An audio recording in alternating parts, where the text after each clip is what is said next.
stop a random person on the street and ask, hey, are you on self-improvement? They would most likely, albeit a little bit hesitantly, answer, yes, I'm on self-improvement. I'm constantly, forever, always, whatever word they can come up with, say that they are improving, that they are constantly improving. There is not a single day they go without improving something about themselves. But yet, you don't really respect the average person. The average person does very little. The average person is overweight. The average person doesn't eat healthy foods. The average person doesn't care about their body, their mind, their soul, their legacy. They don't ask questions like that. And all of those are basic principles of self-improvement.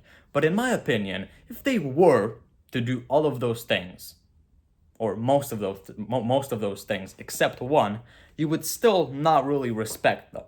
Can you guess what that one thing is? What that one thing is that immediately provokes a certain level of respect within someone? Because of course, you look at people like Elon Musk, Bill Gates, not Mark Zuckerberg because he's been recently doing this, but overweight, sad billionaires, multi-billionaires. Do you really, really, really respect them? Well, yes, on an intellectual level, yes. You can look at a person who meditates, at a monk, for example. On a religious level, you respect them. But the thing that provokes the most respect, the thing that immediately, once upon entering a room, people look at you and they will immediately start to respect you.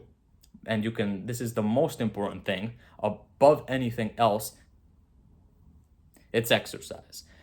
And I say this as an exercise newbie. I mean, you could have guessed that I'm in my gym clothes.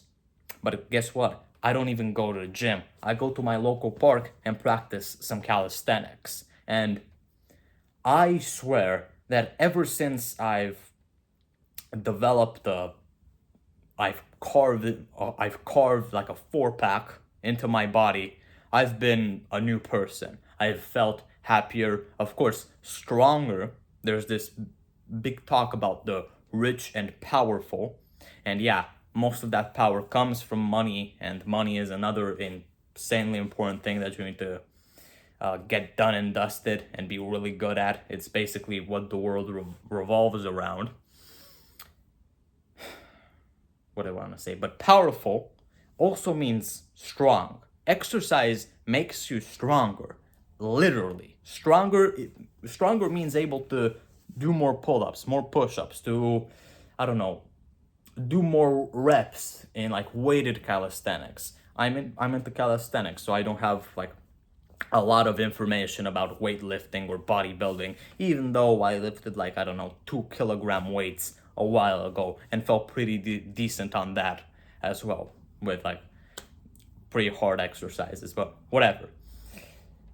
If you don't exercise, I see so many people that are like into self-improvement. Of course, they talk about emotions and they're very spiritual. They talk about, I don't know, you need to drink a lot of water and you need to eat healthy foods and you need to work on childhood trauma and whatever.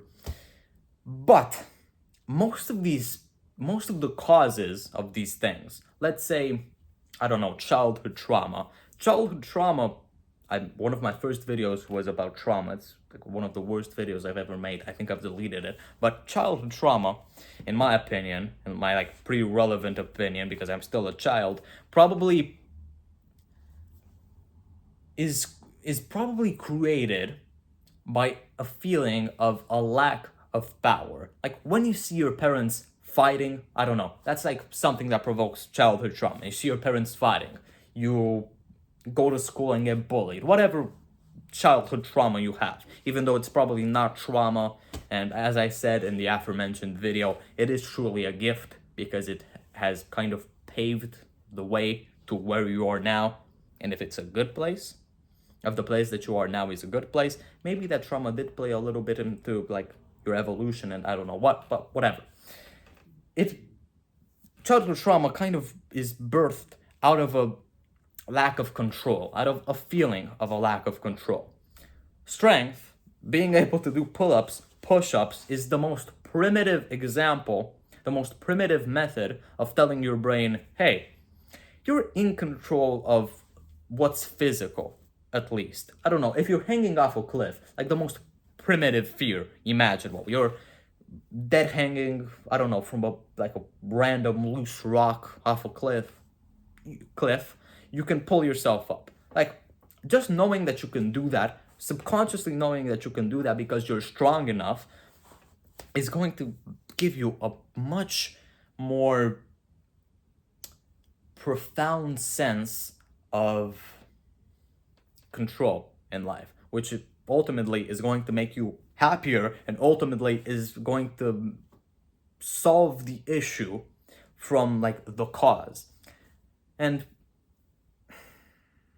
honestly, I think exercise makes people so respectable because, for example, nutrition, exercise, sleep, in my opinion, these are the most important parts of self-improvement because they are related to health. They are the pillars, the three pillars of health. I have a really good video about that, but whatever. They are the three pillars of health.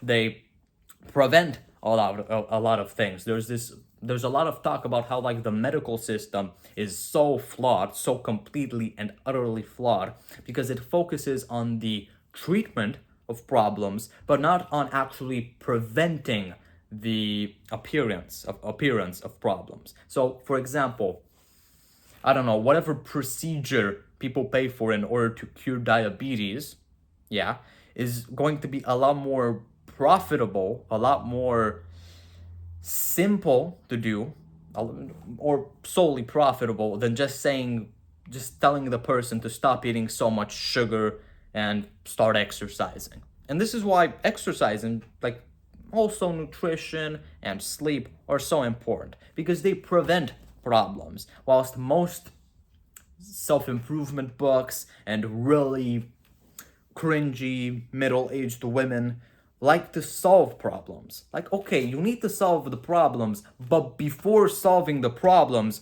give me a way to actually stop creating those problems. Like, for example, you're a state and want to diminish the number of serial killings in your country. Well, what's causing all of these serial killings? Is it a lack of, I don't know, fathers in the home? Is it a lack of proper education? Is it a lack of funding towards schools in poorer areas? What is like causing this trauma and whatever?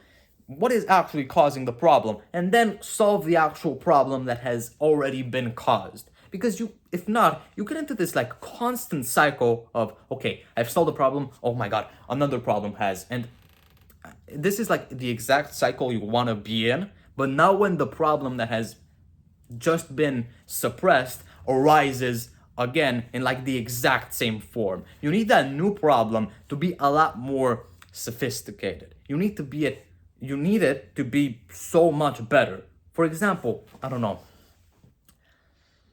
let's say you have childhood trauma and suppress some of that childhood trauma.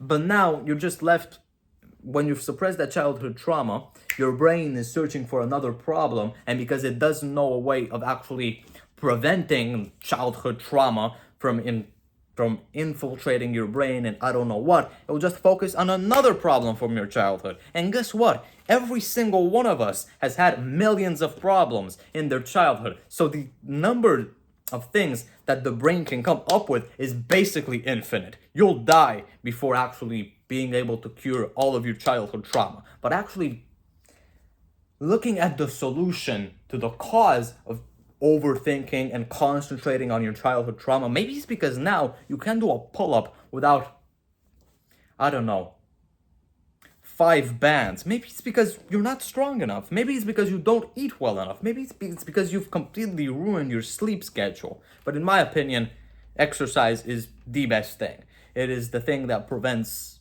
most things. It's the most pleasant thing mentally as well. It's not mentally pleasant, but the most mentally rewarding. So yeah, the next time you come up to me and say, hey, I'm really into self-improvement, and I see that you're overweight or don't have like a decent, I don't know, 500 grams of muscle visible, if you don't have like a 4-pack or a semi-decent bicep, I'm not really going to respect you. Why? Because it means that you're concentrated, that you're really just purely and solely concentrated on the solution to problems, not on the solution to the cause of problems. And exercise, sleep, nutrition is the solution to that cause. So yeah, that's why most people won't respect self-improvement. Why most people don't respect self-improvement. Because the real self-improvement, it lies in solving the cause, the problems, not the problems themselves. Think outside the box. So send this to somebody who you love or somebody who needs it, or do a double whammy and send it to somebody who fills in both criteria, and I'll see you later.